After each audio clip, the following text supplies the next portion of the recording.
ಬನ್ನಿ ಈಸಿಯಾಗಿ ಮಾಡೋ ಅಂಥ ಒಂದು ಕೊಬ್ಬರಿ ಚಟ್ನಿ ಪುಡಿನ ಮಾಡ್ತಾಯಿದ್ದೀನಿ. ಹಾಗೆಯೇ ಟೇಸ್ಟ್ ಕೂಡ ಸಖತ್ತಾಗಿರುತ್ತೆ. ನಾನಂತೂ ತಿಂದು ಟೇಸ್ಟ್ ಮಾಡಿ ಆನಂತರನೇ ವಿಡಿಯೋ ನಿಮಗೆ ಹಾಕಿರೋದು.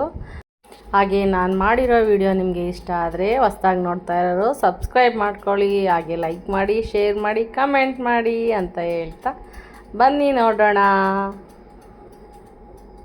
ನೆಕ್ಸ್ಟ್ ಬರೋ ದಿನಗಳಲ್ಲಿ ನಾನು ನನ್ನ ಸ್ಟೈಲಲ್ಲೇ ಎಲ್ಲ ಥರ ಮಸಾಲ ಪುಡಿಗಳನ್ನು ಮಾಡಿ ತೋರಿಸೋಣ ಅಂತ ಹೇಳಿದ್ದೀನಿ. ಈಗ ಸದ್ಯಕ್ಕೆ ನಾನು ಚಟ್ನಿ ಪುಡಿಗಳು ಮಾಡ್ತಾಯಿದ್ದೀನಿ. ನೆಕ್ಸ್ಟು ವಿಡಿಯೋಗಳಲ್ಲಿ ಎಲ್ಲ ಮಸಾಲ ಪೌಡ್ರುಗಳನ್ನು ಮಾಡಿ ತೋರಿಸ್ತೀನಿ. ಬನ್ನಿ ನೋಡೋಣ ಇವತ್ತು. Hi everyone, welcome to Savita Nisu YouTube channel. ನಾನು ನಿಮ್ಮ ಸವಿತಾ. ಬನ್ನಿ ಇವತ್ತಿನ ದಿವಸ ನಾನು ಕೆಲವೊಂದು ಚಟ್ನಿ ಪುಡಿಗಳನ್ನ ಮಾಡ್ತಾ ಇದ್ದೀನಿ. ಅದರಲ್ಲಿ ಫಸ್ಟ್ನೇ ದಿನ ಅದರಲ್ಲೂ ಫಸ್ಟ್ ಯಾವ ಚಟ್ನಿ ಪುಡಿ ತೋರಿಸ್ತಾ ಇದ್ದೀನಿ ಅಂತ ಹೇಳಿದ್ರೆ, ನಾನು ಕೊಬ್ಬರಿ ಚಟ್ನಿ ಪುಡಿ ಮಾಡ್ತಾ ಇದ್ದೀನಿ. ಅದನ್ನು ಯಾವ ಥರ ಮಾಡ್ತಾ ಇದ್ದೀನಿ ನಾನು ಅಂತೇಳಿ ನಿಮಗೆ ತೋರಿಸ್ತಾ ಹೋಗ್ತೀನಿ. ಬನ್ನಿ ಇವಾಗ ಅದಕ್ಕೆ ಏನೇನು ಇಂಗ್ರೀಡಿಯೆಂಟ್ಸ್ ತೊಗೊಂಡಿದ್ದೀನಿ ಅಂತೇಳಿ ನೋಡ್ಕೊಂಡು ಬರೋಣ. ಬನ್ನಿ ನಾನಿಲ್ಲಿ ಎಲ್ಲನೂ ಕೂಡ ಒಂದು ತಟ್ಟೆಗೆ ಜೋಡಿಸಿದ್ದೀನಿ. ಏನು ಅಂತ ನೋಡೋಣ. ನೋಡಿ, ನಾನಿಲ್ಲಿ ಕೊಬ್ಬರಿ ಚಟ್ನಿ ಪುಡಿಗೆ ಒಂದು 3 ಉಪ್ಪು ಅಂತ ಹೇಳ್ತೀವಿ ನಾವು, 3 ಬಟ್ಲು ಅಂತ ಹೇಳ್ತೀವಿ. ಆ ಥರ ಕೊಬ್ಬರಿನ ದೊಡ್ಡದಾದ 3 ಬಟ್ಲನ್ನ ಹಿಂಗೆ ಸ್ಲೈಸ್ ಮಾಡಿ ಇಟ್ಕೊಂಡಿದ್ದೀನಿ, ಒಣ ಕೊಬ್ಬರಿನ. ಹಾಗೆಯೇ ಒಂದು 5 ಗುಂಟೂರು ಮೆಣಸಿನ್ಕಾಯಿ, ಒಂದು 5 ಬ್ಯಾಡಗಿ ಮೆಣಸಿನ್ಕಾಯಿ ತಗೊಂಡಿದ್ದೀನಿ ಖಾರಕ್ಕೆ. ಹಾಗೆ ಇಲ್ಲಿ ಒಂದು 4-5 ಬೆಳ್ಳುಳ್ಳಿ ಇದ್ದಷ್ಟು ಚಟ್ನಿ ಪುಡಿಗಳು ರುಚಿಯಾಗಿರುತ್ತೆ. ಹಂಗಾಗಿ ಬೆಳ್ಳುಳ್ಳಿ ತಗೊಂಡಿದ್ದೀನಿ, ಒಂದು 5 ಗಡ್ಡೆನ ಬಿಡಿಸ್ಕೊಂಡು ಇಟ್ಕೊಂಡಿದ್ದೀನಿ. ಹಾಗೆಯೇ ಒಂದು ಹಿಡಿಯುವಷ್ಟು ಕರಿಬೇವನ್ನು ಡ್ರೈ ಮಾಡಿದ್ದೀನಿ ನಾನು, ಎಳ್ಳಲ್ಲೇ ತಂದು ಹಾಗೆ ಒಣಗಿಸ್ಬಿಟ್ಟು ಅದನ್ನು ಡ್ರೈ ಮಾಡಿರೋಂಥ ಕರಿಬೇವಿನ ಸೊಪ್ಪು ಒಂದು ಹಿಡಿ ತೊಗೊಂಡಿದ್ದೀನಿ. ರುಚಿಗೆ ಬೆಲ್ಲ ತೊಗೊಂಡಿದ್ದೀನಿ. ಹಾಗೆ ರುಚಿಗೆ ತಕ್ಕಷ್ಟು ಉಪ್ಪನ್ನು ಹಾಕ್ತಾ ಇದ್ದೀನಿ. ಹಾಗೆ ಒಂದು ಅರ್ಧ ಟೇಬಲ್ ಸ್ಪೂನ್ ಅಷ್ಟು ಅರಿಶಿನ ಯೂಸ್ ಮಾಡ್ತಿದ್ದೀನಿ. ಹಾಗೆ ರುಚಿಗೆ 1/4 ಟೇಬಲ್ ಸ್ಪೂನು ಜೀರಿಗೆನೂ ಕೂಡ ಹಾಕ್ತಾ ಇದ್ದೀನಿ. ಬನ್ನಿ ಫಸ್ಟ್ ನಾವೀಗ ಮೆಣಸಿನ್ಕಾಯಿ, ಕರಿಬೇವಿನ ಸೊಪ್ಪು ಜೊತೆಗೆ ಇವನ್ನೆಲ್ಲ ಸ್ಟೋರ್ ಮಾಡಿರ್ತೀವಿ. ಕೆಲವೊಬ್ರು ಫ್ರಿಜ್ಜಿಗೆ ಇಟ್ಟಿರ್ತಾರೆ ಕೊಬ್ಬರಿ ಎಲ್ಲನ. ನಾವೇ ಫ್ರಿಜ್ಜಿಗೆ ಇಡಲ್ಲ, ಚೆನ್ನಾಗಿ ಡ್ರೈ ಮಾಡಿ ಒಂದು ಬಾಕ್ಸಿಗೆ ನಾವು ಸ್ಟೋರ್ ಮಾಡಿ ಇಟ್ಕೊಂಡಿರ್ತೀವಿ. ಅವಾಗ ಅದಕ್ಕೆ ಏನಾದರೂ ತಾಗಿರುತ್ತೆ, ಯಾವುದಾದ್ರೂ ಬೇಡದೇ ಇರೋ ಬ್ಯಾಕ್ಟೀರಿಯಾಗಳೆಲ್ಲ ಇನ್ಸೆಕ್ಟ್ ಆಗಿರುತ್ತೆ ಇದರೊಳಗೆ.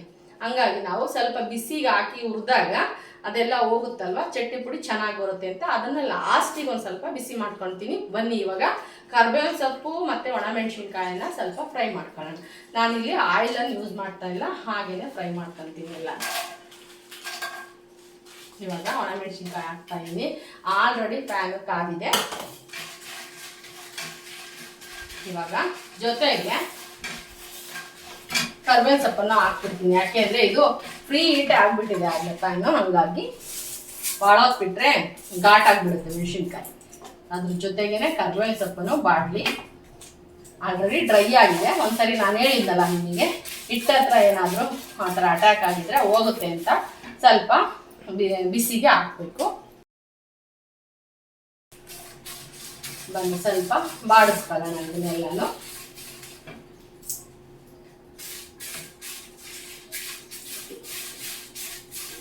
ಚಟ್ನಿ ಪುಡಿಗಳು ಇದ್ರೆ ನಾವು ಒಂದು ಆಹಾರ ಮನೆಯಲ್ಲಿ ಇದ್ದಂಗೆ, ಒಂದು ರೈಸ್ ಮಾಡ್ಕೊಂಡ್ರೆ, ಒಂದೇನಾದರೂ ಒಂದು ಮುದ್ದೆನೇ ಮಾಡ್ಕೊಂಡ್ರು, ನಾವು ಒಂದು ಚಪಾತಿ ಮಾಡ್ಕೊಂಡ್ರು ಬೇಗ ಮೊಸರು ಹಾಕೋಬೋದು, ತುಪ್ಪ ಹಾಕೋಬೋದು. ಅದೇನಿಲ್ಲ ಅಂದರೆ ಸ್ವಲ್ಪ ಎಣ್ಣೆನ ಕಾಯಿಸಿ ಹಾಕ್ಕೊಂಡ್ರು ನಮ್ದಲ್ಲೊಂದು ಊಟಕ್ಕೆ ಒಂದು ಜೊತೆಗೆ ಸ್ಪೈಸಿ ಆಗಿರೋಂಥ ಒಂದು ಇಂಗ್ರೀಡಿಯೆಂಟ್ಸ್ ನಮ್ಮ ಮನೆಯಲ್ಲಿ ಯಾವಾಗಲೂ ರೆಡಿ ಇರುತ್ತೆ ಅಂತ ಅನ್ಕೋಬೋದು. ಈ ಥರ ಚಟ್ನಿ ಪುಡಿಗಳನ್ನ ಮಾಡಿ ಇಟ್ಕೊಳ್ಳೋದು ತುಂಬ ಒಳ್ಳೆಯದು. ಈಗ ನೋಡಿ ಅದು ಫ್ರೈ ಆಗಿದೆ. ಇವಾಗ ಅದ್ರ ಜೊತೆಗೇನೆ ನಾನು ಇದು ಕೊಬ್ಬರಿ ಏನು ಹೆಚ್ಚಿಟ್ಕೊಂಡಿದ್ನಲ್ಲ ಅದನ್ನು ಸೇರಿಸಿ ಸ್ವಲ್ಪ ಬಾಡಿಸ್ಕೊತೀನಿ.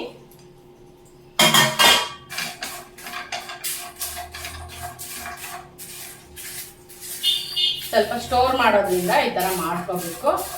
ಮತ್ತು ಸ್ವಲ್ಪ ಹಸಿ ಏನಾದರೂ ಇತ್ತು ಅಂದರೆ ಫಂಗಸ್ ಆಗಿಬಿಡುತ್ತೆ ಚಟ್ನಿ ಪುಡಿಗಳು, ಹಾಗಾಗಿ ಸ್ವಲ್ಪ ಬಿಸಿ ಮಾಡ್ಕೋಬೇಕು.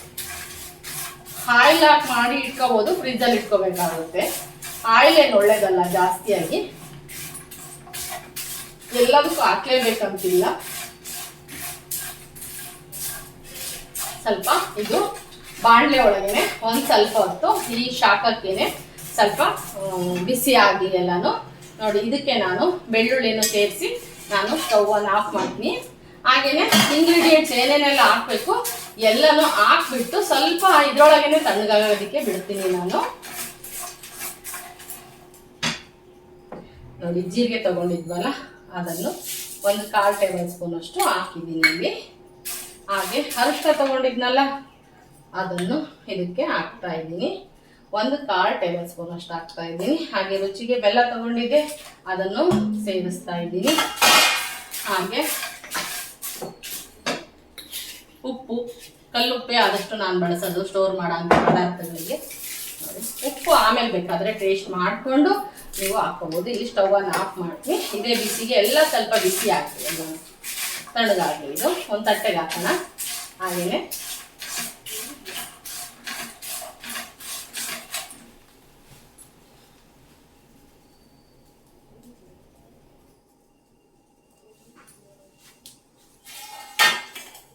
ಇವಾಗ ತಟ್ಟೆಗೆ ಹಾಕಿ ತಣಿಯೋದಕ್ಕೆ ಬಿಡ್ತೀನಿ. ಸ್ವಲ್ಪ ತಣ್ಣಗಾಗಲಿ ಅನ್ನೋಣ. ಆಮೇಲೆ ಮಿಕ್ಸಿಗೆ ಹಾಕಿ ನಾವು ಫೈನ್ ಪೌಡರ್ ಮಾಡ್ಕೊಳ್ಳೋಣ. ತಣ್ಣಗಾಗಲಿ ಸರ್. ಬನ್ನಿ ಇವಾಗ ಕೊಬ್ಬರಿ ಚಟ್ನಿ ಪುಡಿಗೆಲ್ಲ ನೋಡಿ ಯಾವ ಥರ ಸೌಂಡ್ ಬರ್ತಾ ಇದೆ. ಆರೋದಕ್ಕೆ ಬಿಟ್ಟಿದ್ನಲ್ವ, ಇವಾಗ ಇದನ್ನು ಒಂದು ಮಿಕ್ಸಿ ಜಾರಿಗೆ ಹಾಕ್ಬಿಟ್ಟು ಎಲ್ಲನೂ ಪುಡಿ ಮಾಡ್ಕೊಳ್ಳೋಣ ಒಟ್ಟಿಗೆ.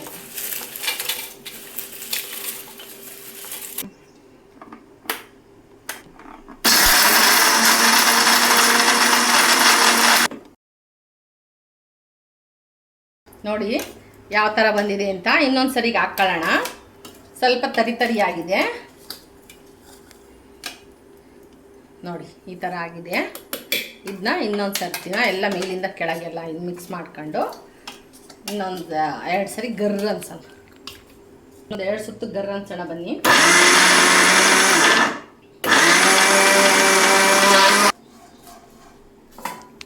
ಬನ್ನಿ ಇವಾಗ ಚಟ್ನಿ ಪುಡಿ ಮಿಕ್ಸ್ ಮಾಡಿದ್ದೀನಿ. ಇವಾಗ ಇದನ್ನು ಒಂದು ತಟ್ಟೆಗೆ ಹಾಕಿ ತಣ್ಣಗೆ ಮಾಡಕ್ಕೆ ಬಿಡೋಣ. ನೋಡಿ ಎಷ್ಟು ಅಂಟಾಗಿದೆ. ಬೆಳ್ಳುಳ್ಳಿ, ಬೆಲ್ಲ, ಆಮೇಲೆ ಕೊಬ್ಬರಿಯಲ್ಲಿರೋ ಅಂಥ ಎಣ್ಣೆ ಅಂಶ ನೋಡಿ, ಅತಿ ನಯಸ್ಸಾಗಿ ಬೇಡ. ನೋಡಿ ಈ ಥರ ತೋರಿಸ್ತೀನಿ, ಕೈಯಲ್ಲೇ ತೋರಿಸ್ತೀನಿ ನಾನು. ನೋಡಿ ಈ ಥರ ಎಣ್ಣೆಯಲ್ಲಿ ಕೊಬ್ಬರಿಯಲ್ಲಿರೋ ಅಂಥ ಎಣ್ಣೆ ಅಂಶ. ಇದಕ್ಕೆ ನಾನು ಆಯಿಲ್ ಏನನ್ನು ಹಾಕಿ ಬಿಸಿ ಮಾಡ್ಕೊಂಡಿಲ್ಲ. ಕೊಬ್ಬರಿಯಲ್ಲಿರೋದೇ ಈ ಥರ ಆಯಿಲಿಗೆ ಎಷ್ಟು ಚೆನ್ನಾಗಿದೆ ನೋಡಿ.